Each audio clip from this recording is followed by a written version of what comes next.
We there tours. இவங்க இப்ப சென்னையில இருந்து பொங்கல் ஹாலிடேஸுக்கு 6 days all inclusive Singapore Malaysia combo group tour பேக்கேஜை வெறும் 1,09,890க்கும், தீபாவளி ஹாலிடேஸுக்கு 4 days all inclusive Malaysia only group tour பேக்கேஜை வெறும் 48,890க்கும் நம்ம ஃபில்மி கிராஃப்ட் சப்ஸ்கிரைபர்ஸுக்காக ஒரு ஸ்பெஷல் ரேட்ல பண்ணி கொடுத்துக்கிட்டு இருக்காங்க. அதுவும் வித் ப்ராப்பர் டாக்ஸ் இன்வாய்ஸ் பில்லிங்கோட, அதாவது 5% GST பிளஸ் 2% TCS ஓட பண்ணி தராங்க. இதுல இந்த 2% TCS அப்படிங்கறத உங்களால திருப்பி கிளைம் பேக் பண்ணிக்க முடியும். இந்த பிரைஸ்லயே உங்களுக்கு flight tickets with 20 kg luggage, visa arrival card, star hotel with swimming pool, Indian style breakfast, lunch and dinner, both veg and non-veg, unlimited buffet, AC bus, all entry tickets, licensed Tamil tour guide, travel இன்சூரன்ஸ்ல இருந்து complimentary water bottles வரைக்கும் எல்லாமே இதுலயே cover ஆயிடும். இது மட்டும் இல்லாம சென்னையில இருந்து இவங்களுடைய ஸ்டாஃப் நம்ம கூடவே டிராவல் பண்ணி ரிட்டர்ன் வர வரைக்கும் எல்லாத்தையும் கிளியராக பார்த்துப்பாங்க. இவங்களுடைய வெப்சைட்டையும் சரி, கான்டாக்ட் டீடைல்ஸையும் சரி கீழே நான் டிஸ்கிரிப்ஷன்ல விடுறேன். அப்புறம் என்ன, மேல ஸ்கிரீன்ல தெரியற நம்பருக்கு கால் பண்ணுங்க. ஃபில்மி கிராஃப்ட் சப்ஸ்கிரைபர்ஸுக்கான ஸ்பெஷல் டிஸ்கவுண்ட் அவைல் பண்ணுங்க. இனிமேல் சேஃப் அண்ட் செக்யூர்டான ட்ரிப்ஸுக்கு வி தேர் டூர்ஸை கான்டாக்ட் பண்ணுங்க. Hello viewers, welcome to Filmy Craft. நான் உங்கள் அருண். இந்த எபிசோட நம்ம பார்க்க போற படம் 2026ல் ஒரு அமெரிக்கன் சயின்ஸ் ஃபிக்ஷன் த்ரில்லர் படமாக நெட்ஃபிளிக்ஸில் தமிழ் டப்பிங்லேயே இப்போ ரீசெண்டாக வெளியாக இருக்கிற த லாஸ்ட் ஹவுஸ். இந்த படத்துடைய கதை என்ன அப்படின்னு கேட்டிங்கன்னா, ஒரு அழகான ஃபேமிலி, அப்பா அம்மா 2 பசங்க அப்படின்னு நிம்மதியாக அவங்க என்னன்னு ஒரு வாழ்க்கையை நடத்திக்கிட்டு இருக்காங்க ஒரு வீட்டுக்குள்ளே. அப்போ திடீர்னு ஒரு நாள் ஹெவியான ஒரு மழை ஒன்று பெய்யுது. இதில் சரி ஓகே மழை நின்றான் அப்படின்னு பார்த்தா, திடீர்னு இவங்களுடைய வீட்டில் இருக்கக்கூடிய அந்த கதவாகட்டும் ஜன்னல் ஆகட்டும்னு சொல்லி எல்லாமே பூட்டினது தான் திருப்பி ஓப்பனே பண்ண முடியல இவங்களால். ஒரு கட்டத்தில் தான் இவங்களுக்கு புரியுது, கிட்டத்தட்ட நம்ம ட்ராப்டு அப்படிங்கிற ஒரு ஸ்டேஜுக்கு வந்துட்டோம். எதுக்காக நம்ம ட்ராப் பண்ணப்பட்டோம் அப்படிங்கிறதே இவங்களுக்கு தெரியல. இவங்களும் வீட்டில் அடிக்கிறாங்க, உடைக்கிறாங்க, என்னென்னத்தையோ பண்ணி பார்க்குறாங்க எல்லா பக்கத்தையும். எந்த பக்கத்தில் இருந்தும் இவங்களுக்கு ஒரு எக்ஸிட்டே கிடைக்கல. இவங்க அந்த வீட்டை விட்டு வெளியே போகவே முடியல. என்ன இப்படி ஆகி போச்சு, யார் பண்ண சம்பவம் இது அப்படின்னே இவங்களுக்கு அப்போ புரியலை. சரி நமக்கு தான் இந்த நிலைமை, இந்த எழுத்து வீட்டுக்காரன் பக்கத்து வீட்டுக்காரன் அவங்க நிலைமை இதை எப்படி இருக்குன்னு போய் பார்ப்போம் அப்படின்னு பார்த்தா அவங்க நிலைமையும் இப்படி தான் இருக்குது. அதாவது அந்த குடும்பமும் அவங்களுடைய வீட்டுக்குள்ளேயே ஹவுஸ் அரெஸ்ட் பண்ணப்பட்ட மாதிரி அவங்கள வீட்டுக்குள்ளேயே இருக்காங்க. அப்போ தான் இவங்க ஒரு விஷயத்தை புரிஞ்சுக்கிறாங்க, ஓகே இது நமக்கு மட்டும் இல்லை, ஒரு உலகத்துக்கே இதுதான் சம்பவம் போல் தெரியுது. இப்போ நம்ம அடுத்து சர்வைவ் ஆகிறதுக்கு வழியை பார்க்கணும். ஏன்னா இந்த கதவுகள் எப்போ திறக்கும், இல்லை எப்போ இந்த கதவுகளை திறக்க முடியும், அதாவது இந்த மெயின் டோர் திறந்து வெளியே போக முடியும் அப்படிங்கிறதே நமக்கு தெரியல. அதனால் அது வரைக்கும் சர்வைவ் ஆகிறதுக்கு நம்ம வீட்டில் என்ன பண்ண முடியும் அப்படின்னு பார்த்தா, நம்ம ஊரில் கணக்குப்படி வச்சுக்கிட்டிங்கன்னா இந்த அரிசி பருப்பு காய்கறி அப்படி இப்படின்னு எதையோ கொஞ்சம் இருந்துச்சுனாலே கொஞ்சம் ஓட்டிடலாங்க அப்படின்னு சொல்லுவோம் இல்லையா. அப்படி அந்த அத்தியாவசிய பொருட்கள் அப்படின்னு பார்த்தீங்கன்னா கிட்டத்தட்ட ஒரு 1 மாதம் 2 மாதத்துக்கு நம்ம வீட்டில் இருக்குது. அது வரைக்கும் நம்ம தாக்கு பிடிக்கலாம், அதனால் ஒன்றும் பிரச்சனை இல்லை அப்படிங்கிறாங்க. ஆனால் இவங்க நினைச்ச அளவுக்கு இந்த விஷயம் சுமூகமாக முடியல.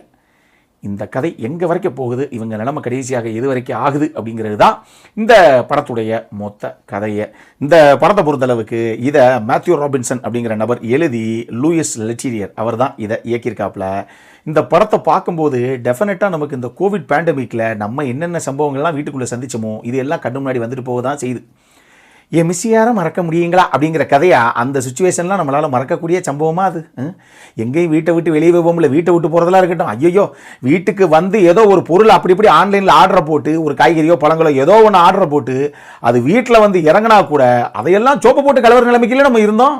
என்னங்கடா இது இப்படி கொடுமையெல்லாம் நடக்கணும் எதிர்பார்க்கவே இல்லையே அப்படிங்கிற ஒரு மிகப்பெரிய சம்பவம் இல்லை, ஒரு நைட் மேரால இருந்தது நமக்கு அந்த கோவிட் பேண்டமிக்கு. கிட்டத்தட்ட அதை கண்ணு முன்னாடி கொண்டு வந்த இன்னொரு படம் அப்படின்னு தான் எனக்கு இந்த படம் பார்க்கும்போது ஒரு ஃபீல் வந்தது.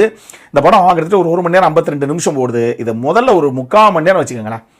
இந்த கதைக்களம் கதாபாத்திரங்கள் எல்லாத்தையும் எஸ்டாப்ளிஷ் பண்ணிட்டு இவங்களுக்கு என்ன பிரச்சனை, இப்போ சர்வைவ் ஆகிறதுக்கு என்னென்னலாம் பண்ண போகிறாங்க அப்படிங்கிற விஷயத்தெல்லாம் ரொம்ப சுவாரஸ்யமாக பரபரப்பாகவே ஆரம்பத்தில் இவங்க எடுத்துகிட்டு போயிருந்தாங்க.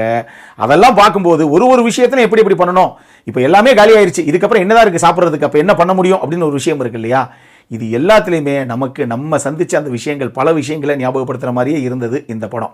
இன்னமும் சொல்ல போனால் ஒரு சில இடங்களில் அந்த கிளாஸ்ட்ரோஃபோபிக் ஃபீலிங்கை டெஃபினட்டாக நமக்குள்ளே கொண்டு வந்திருந்தாங்க. ஏன்னா முதல்ல அந்த கதை ஆரம்பிக்கும் போது அப்புறம் என்னங்க விலாசமாக ஒரு வீடு, அவங்க வீடெல்லாம் தெரியும் இல்லையா, ஃபாரினில் பெருசாக இருக்கும் வீடெல்லாம், இல்லை பெரிய வீடு, அப்புறம் என்ன 4 பேர் தான் ஜம்முன்னு அப்படி ஓடி பிடிச்சி ஆட வேண்டியதானே அப்படிங்கிற மாதிரி ஒரு வீடாக முதல்ல நமக்கு தெரிஞ்சுட்டு எந்த பக்கமும் கதவையோ ஜன்னலையோ திறந்து வெளியவே போக முடியல அப்படிங்கிற ஒரு சுச்சுவேஷனுக்கு இந்த குடும்பம் வரும்போது என்னங்க எல்லாம் முட்டாக இருக்குது, என்ன பண்ண போகிறாங்க அப்படிங்கிற அந்த ஒரு ஃபீலை, ஒரு சின்ன கன்ஃபைன் ஸ்பேஸுக்குள்ளே மாட்டிக்கிட்டோமோ அப்படிங்கிற அந்த ஒரு ஃபீலை நமக்கே விட்டுருக்காங்க. அந்தளவுக்கு டெக்னிக்கலாக ஒரு சில விஷயங்கள் ரொம்ப நல்லா இருக்குது இந்த படத்தில்.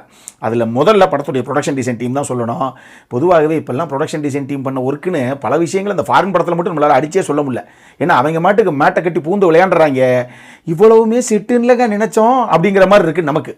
ஆனாலும் இந்த படத்தில் டெஃபினட்டாக ஒரு சில செட் ஒர்க்ஸ் இருக்குது, அது சூப்பராக கொண்டு வந்திருக்காங்க. சவுண்ட் டிசைனிங் டீமும் ரொம்ப உயிர்ப்பாக வேலையை பார்த்துருக்கு இந்த படத்தில். அது சவுண்ட் மிக்சிங், சவுண்ட் எடிட்டிங்னு ஒரு சில விஷயங்கள்லாம் சூப்பராக பண்ணியிருக்காங்க அந்த படத்தில். இது போக சிஜி, விஎஃப்எக்ஸ், எஸ்எஃப்எக்ஸுக்கும் படத்துடைய செகண்ட் ஹாஃபில், அதுவும் குறிப்பாக டுவர்ட்ஸ் கிளைமேக்ஸில் ஒரு சில வேலைகள் இருக்குன்னு வச்சுக்கோங்களேன். படத்துடைய பலம் இந்த படத்துடைய லீட் ஆக்டர்ஸ் 2 பேருடைய பெர்ஃபார்மன்ஸ் தான். கிரெட்டா லீயும் சரி, வேக்னர் மோராவும் சரி, 2 பேர் தான் அந்த கணவன் மனைவியாக, குடும்ப தலைவன் தலைவியாக பண்ண ஆளுங்க. 2 பேருமே என்ன பண்ணணுமோ அது நேர்த்தியாக நீட்டாக in terms of performance full off பண்ணியிருக்காங்க அப்படி தான் சொல்லணும். பசங்க 2 பேரும் அது அப்பப்போ அந்த கதாபாத்திரங்கள் மாறும்னு வச்சுக்கோங்களேன். அவங்களும் தேவையான விஷயத்தை பண்ணியிருந்தாங்க. இந்த ஃபர்ஸ்ட் ஹாஃப், அதாவது ஓடிடியை பொறுத்தளவுக்கு இது ஃபர்ஸ்ட் ஹாஃப் செகண்ட் ஹாஃப்னு பிரிக்க முடியாதுன்னு வச்சுக்கோங்களேன். நம்ம முதல் ஒரு மணி நேரம், ரெண்டாவது 1 மணி நேரம் அப்படி வச்சுக்கோங்க. அந்த முதல் ஒரு 50 நிமிஷம் 55 நிமிஷத்துக்கு அந்த பரபரப்பு டெஃபினட்டாக ஏதோ நடக்க போகுது, எப்படி பண்ண போகிறாங்க, எப்படி எஸ்கேப் ஆக போகிறாங்க அப்படிங்கிற அந்த விஷயம், அந்த கியூரியாசிட்டி நமக்குள்ளே விட்டுருந்தாங்க. அங்கே நல்லாவே இருந்தது இந்த படம். அதுக்கு டெக்னிக்கல் ஆஸ்பெக்ட்ஸில் மிகப்பெரிய சப்போர்ட்டும் இவங்களுக்கு இருந்திருக்கு. இதனுடைய பிரச்சனையாக எனக்கு 2 விஷயங்கள் தான் மெயினாகப்பட்டது. ஒன்று, எப்பயும் சொல்கிறதான், அட இந்த மினிமலிஸ்டிக் ஃபிலிம் அப்படின்னு போயிட்டோம்னாவே ஒரு 2-3 கதாபாத்திரம் தாங்க, ஒரே வீடு தாங்க, இங்கிட்டு சுற்றி டேபிளை உருட்டி அதை உருட்டி இதை உருட்டின்னு எப்பா எவ்வளோ நேரம் தான் உருட்டுவீங்க அப்படிங்கிற ஒரு ஃபீல் வரும் பார்த்தீங்களா. ஏன்னா 2 மணி நேரம் நெருக்கி இந்த படம் ஓடுது. அதனால செகண்ட் ஹாஃபுக்குள்ளே போகும்போதெல்லாம் கொஞ்சம், அதாவது அந்த லேட்டர் ஒரு 50 நிமிஷத்துக்கு அப்புறம் ஓடக்கூடிய பல காட்சிகளில் ரொம்ப உருட்டுறீங்க தம்பி, ஏதாவது வெளியே பாருங்கள் சட்டுப்புட்டுன்னு வெளியே தப்பிக்கிறதுக்கு அப்படிங்கிற ஒரு ஃபீலும் நமக்கு வரத்தான் செய்து. கொஞ்சம் விக்ஸ் மாதிரி சுற்றி இவங்க எழுதின விதத்திலே அவ்வளோதான் எழுதியிருக்காங்களோ அப்படிங்கிற மாதிரியே எனக்கு ஒரு ஃபீலு அந்த லேட்டர் ஒரு 1 ஹவரில். இதுபோக சரி, இப்படி ஒரு சம்பவம் நடக்குது, நமக்கு என்ன நிம்மதியாக இருக்கும்போது திடீர்னு ஜன்னல் திறக்கல, கதவை திறக்கல, இதெல்லாம் ஒட்டிக்கிரிச்சு, ஒன்றுமே பண்ண முடியல, உடைச்சாலும் அதை வெளியே போக முடியல அப்படின்னா, இவ்வளோ பெரிய சம்பவத்தை கிரியேட் பண்ண அந்த காரணகர்த்தா யாரு, அது எதுக்காக பண்ணாங்க அப்படிங்கிற ஒரு விஷயம் இருக்கு இல்லையா. இதெல்லாம் இவங்க ஸ்ட்ரெயிட்டாக ஒரு கிளியர் கட்டான ஆன்சரை கொடுக்கல அந்த படத்தில். அவங்க போர்ட்ரே பண்ண விதத்தில் இது நீங்கள் புரிஞ்சுக்கங்க அப்படிங்கிற மாதிரி அவங்க சொல்லியிருக்காங்க. அதில் நான் எந்த விஷயத்தையும் சொல்ல விரும்பல, அதுவே ஸ்பாய்லர் ஆகிடும். என்ன விஷயம் வந்தது, எப்படி வந்தது, எங்கேருந்து வந்தது அப்படின்லாம் சொன்னோம்னா அதுவே ஒரு ஸ்பாய்லர் ஆகிடும். அதனால் நான் எதையும் சொல்லலை, படத்தை பார்த்தே நீங்கள் தெரிஞ்சுக்கங்க. ஆனாலும் படம் பார்த்து முடியும் போது இதுக்கெல்லாம் யார் காரணம், என்ன காரணம், எதுக்காக இவ்வளவு நடந்தது அப்படிங்கிறத இன்னும் கொஞ்சம் கிளியராக, விஷுவலாக, கன்வின்சிங்காக போர்ட்ரே பண்ணியிருக்கலாங்கிற ஒரு ஃபீல் நிச்சயமாக படம் பார்க்குற எல்லாத்துக்கும் வரும். இதை தாண்டி பீயிங் எ பெட் லவர், இவங்க இதெல்லாம் பண்ணியிருக்கக்கூடாது இந்த படத்தில், அந்த மாதிரி ஒரு சில சம்பவங்கள் இருக்குது. நீங்கள் என்னென்னு படத்தை பார்த்தே தெரிஞ்சுக்கோங்க. அடல் கானட்டை பொறுத்தளவுக்கு இந்த படத்தில் செக்ஷுவலாக காட்சிமைப்புகள்னு எதுவும் பெருசாக சொல்ல முடியாது. ஒரே ஒரு சின்ன சும்மா ஒரு செகண்ட் 2 செகண்டில் வர ஒரு கிசிங் சீன் ஒன்று இருக்குன்னு வச்சுக்கோங்களேன். ஆனால் கொஞ்சம் அடல்ட் பேசுகிற மாதிரி ஒரு சில விஷயங்கள், ஒரு டைலாக் ஒன்று அப்படி கடந்து போகுது உள்ள. என்கிட்ட கேட்டால் US 16+ தாராளமாக பார்க்கணும் அப்படின்னா பார்க்கலாம். இந்த படம் நெட்ஃப்ளிக்ஸில் தமிழ் டப்பிங்கில் அவைலபிளாக இருக்குது. முதல்ல படமாக பார்க்கலாமா அப்படின்னு கேட்டிங்கன்னா, நான் தான் சொன்னேன் இல்லையா, ஆரம்பத்தில் ஒரு 3/4 மணி நேரம் ஒரு 50 நிமிஷம் வரைக்கும் சுவாரஸ்யமாக போச்சு. கொஞ்சம் ஒரு மாதிரி போயிடுச்சு, கொஞ்சம் டீரெயில் ஆகிடுச்சோங்க அப்படிங்கிற மாதிரி ஒரு ஃபீலு. அதாவது அந்தளவுக்கு சுவாரஸ்யம் அப்படிங்கிற அந்த ஆஸ்பெக்டில் கொஞ்சம் டீரெயில் ஆகிடுச்சோ அப்படிங்கிற மாதிரியே எனக்கு தோணுச்சு. என்னை பொறுத்தளவுக்கு ஒரு ஆவரேஜான வாட்ச், பட் பெரிய எதிர்பார்ப்பெல்லாம் இல்லாமல் ஒரு டைம் பாஸ் கேட்டகரியில் நீங்கள் பார்க்கக்கூடிய படம். அப்படி பார்க்கணும் அப்படின்னா பாருங்கள். அப்புறம் என்ன, இதே மாதிரி இன்னொரு வீடியோவோட அடுத்த முறை உங்களை சந்திக்கிற வரைக்கும் இட்ஸ் அருண் சைனிங் ஆஃப்.